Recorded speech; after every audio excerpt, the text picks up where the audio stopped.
আমাদের গত সেশনে আমরা দক্ষতা বিকাশের জন্য আত্মসচেতনতা নামে পরিচিত একটি এসিএল এর বিভিন্ন অ্যাক্টিভিটি অনুশীলন করেছি।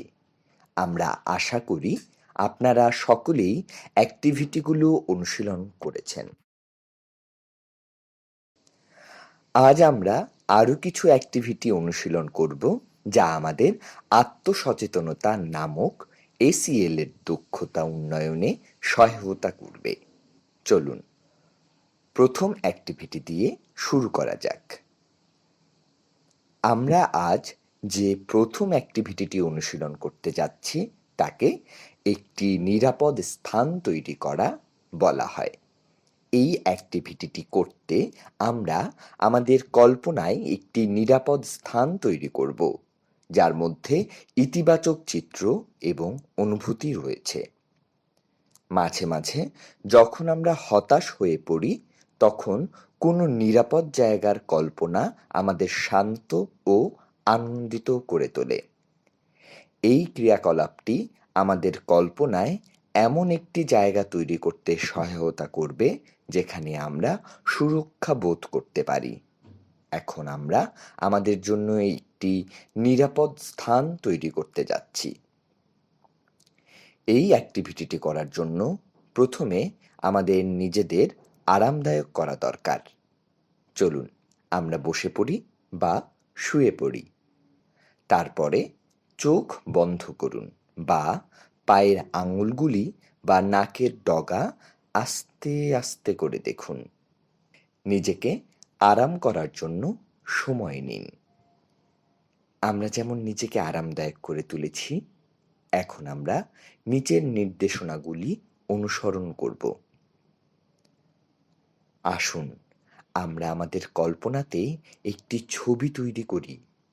যখন আমরা আমাদের কল্পনায় কোনো ছবি তৈরি করব, আমরা আরও বিশদভাবে দেখব, যেমন এটি দেখতে কেমন, গন্ধ এবং আওয়াজগুলি দেখার এবং বোঝার চেষ্টা করব। কল্পনা করুন যে এটি আমাদের মনে যে জায়গায় তৈরি করছে তাতে আমাদের কিভাবে অনুভব করবে। এখন এমন কোনো স্থানের কল্পনা করুন যেখানে আপনি শান্ত, স্বাচ্ছন্দ্য এবং আনন্দিত বোধ করেন। এই জায়গাটি এমন একটি জায়গা হতে পারে যা আপনি মনে রাখবেন, যেখানে আপনি ছুটিতে গিয়েছিলেন বা কোনো গল্প থেকে শুনেছেন। মনে রাখবেন, এটি আপনার জন্য কেবল একটি বিশেষ জায়গা। আপনি চাইলে ফিরে আসতে পারেন যে কোনো সময়। আপনি দুঃখিত বা রাগান্বিত বা অভিভূত বোধ করলে আপনি নিজের কল্পনায় এই জায়গায় ফিরে আসতে পারেন। এখন আসুন আমরা আমাদের নিরাপদ স্থানটি আঁকতে চেষ্টা করি। নিজেকে কিছু মুহূর্তের জন্য ভাবুন, আপনি কি নিজেকে দিয়ে এটি করতে সক্ষম হবেন? আপনি যদি মনে করেন যে আপনি আপনার বিশেষ জায়গাটি আঁকতে পারেন, তবেই আঁকতে শুরু করুন।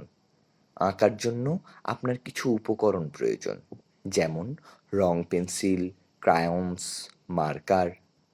আসুন ছবি আঁকার জন্য কিছুক্ষণ সময় নিই।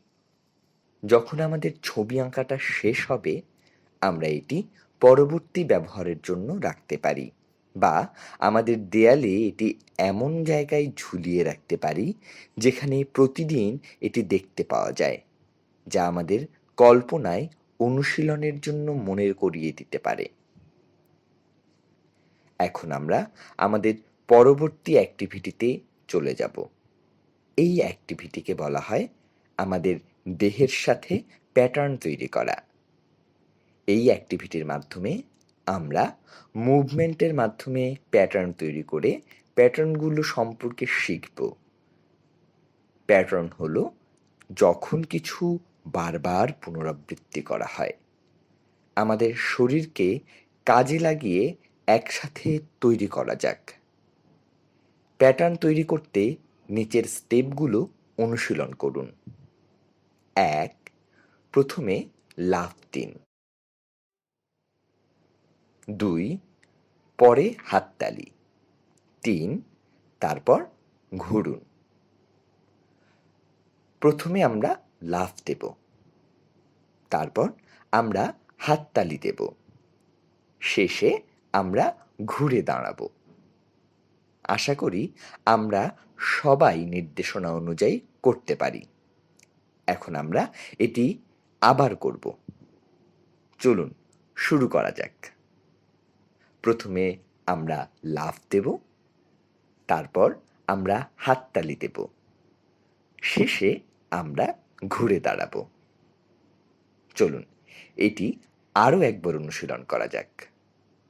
প্রথমে আমরা লাফ দেব, তারপর আমরা হাততালি দেব, শেষে আমরা ঘুরে দাঁড়াবো।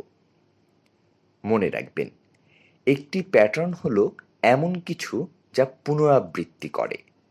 আজকে আমরা আমাদের নিজেদের শরীর দিয়ে প্যাটার্ন তৈরি করেছি, কিন্তু প্যাটার্ন তৈরি করতে আরও অন্য উপায় আছে, যেমন ছবি বা বর্ণ বা সংখ্যা দিয়ে আমরা প্যাটার্ন তৈরি করতে পারি। সুতরাং উপরের দুটি অ্যাক্টিভিটি আমাদেরকে বিভিন্নভাবে পরিচালনা করতে সহায়তা করেছিল। এখন আমরা অন্য অ্যাক্টিভিটিটি করব। এখন আমরা ফ্রিজ ড্যান্স নামে একটি খেলা খেলতে যাচ্ছি। এটি সত্যিই একটি মজাদার খেলা, যা আমাদের সবাইকে এগিয়ে নিয়ে যেতে সহায়তা করবে। আমি একটি গান বাজাতে যাচ্ছি এবং যখন মিউজিক শুরু হবে আমি চাইব আপনি মুভ করবেন। আপনি চাইলে মুভ করতে পারেন। যাই অনুভব করেন না কেন, আপনার জন্য সবচেয়ে মজা এটি। যখন আমি গানটি বন্ধ করব এবং আপনি নীরবতা শুনতে পারবেন, আমি চাইব আপনি ফ্রিজ হয়ে যাবেন। আপনি যেখানেই থাকুন না কেন, আপনার যদি এক পা বাতাসেও থাকে তাহলেই সেখানে থেমে যেতে হবে, যদি সেখানে মিউজিক অফ হয়ে যায়। যখন মিউজিকটি আবার শুরু হবে আপনি সেখান থেকে কন্টিনিউ করতে পারেন। ফ্রিজ না হওয়া পর্যন্ত হাঁটা, দৌড়ানো, লাফ দেয়া বা নাচা চলবে। আপনি কি প্রস্তুত? চলুন শুরু করি। মিউজিক শুরু হবে। অপ্রত্যাশিত কোনো শব্দ নেই এমন একটি জনপ্রিয় গান বাজান। 3 থেকে 4 মিনিট দৈর্ঘ্যের একটি গান চয়েস করতে হবে। প্রতি 15 থেকে 30 সেকেন্ড এই গানের ট্র্যাকটি থামিয়ে দিতে হবে। চলুন এই অ্যাক্টিভিটিটির উপর আমরা রিফ্লেক্ট করি। যখন মিউজিক বন্ধ তখন কি ফ্রিজ হতে কঠিন হচ্ছিল?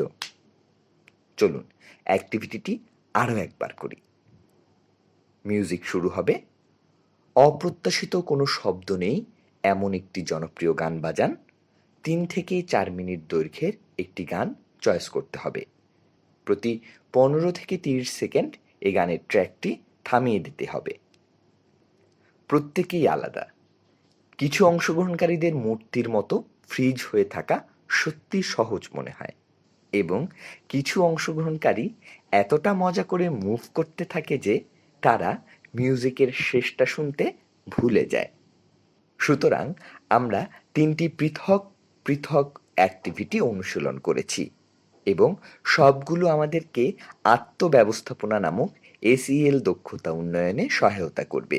আশা করি আপনি আপনার উপযুক্ত সময়ে এই অ্যাক্টিভিটিগুলি অনুশীলন করবেন।